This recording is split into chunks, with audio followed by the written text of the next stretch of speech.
It performs well on this sort of terrain, or when we just use it locally going around the farm, it works extremely well. The only thing is the range lets you down, but having said that, I still think it's remarkable that a vehicle of this size, this weight, can be driven by batteries at all.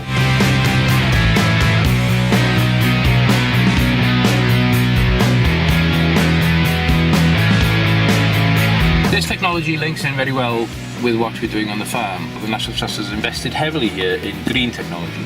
We're all generating electricity, green energy. At the moment, there are 2 hydro schemes here, and probably in the future there'll be more. So this really will be an energy hub.